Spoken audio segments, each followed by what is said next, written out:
கிழக்கு மாகாணத்தில் போசாக்கு குறைந்த வறுமை நிலையில் உள்ள கர்ப்பிணி தாய்மாருக்கு போசாக்கு உணவு வழங்கும் விசேட திட்டம் ஒன்றை இராணுவத்தினர் முன்னெடுத்து வருகின்றனர். மட்டக்களப்பு கொக்கட்டிச்சோலை பகுதியில் கர்ப்பிணி தாய்மாருக்கு போசாக்கு உணவு வழங்கும் விசேட திட்டம் இன்று முன்னெடுக்கப்பட்டது.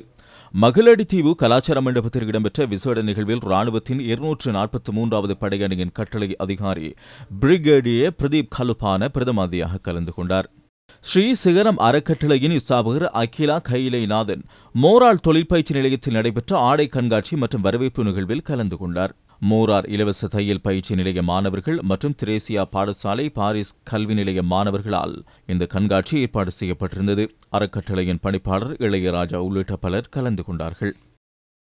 போதைப்பொருள் தொடர்பில் பாடசாலை மாணவர்களை விழிப்பூட்டும் வேலை திட்டத்தின் கீழ் கல்முனை மஹ்மூத் மகளிர் கல்லூரியில் போதைப்பொருள் எதிர்ப்பு மாணவிகள் மாநாடு கல்லூரி கேட்போர் கூடத்தில் இடம்பெற்றது. சர்வதேச போதை ஒழிப்பு தினத்தை முன்னிட்டு சமுர்தி அபிவிருத்தி திணைக்களத்தின் வழிகாட்டலில் பிரதேச சமுர்தி சமுதாய அமைப்பு மற்றும் சமுர்தி சமூக அபிவிருத்தி பிரிவு ஆகியன சாய்ந்தமருது பிரதேச செயலக வங்கி சங்கத்துடன் இணைந்து இதனை ஏற்பாடு செய்திருந்தது.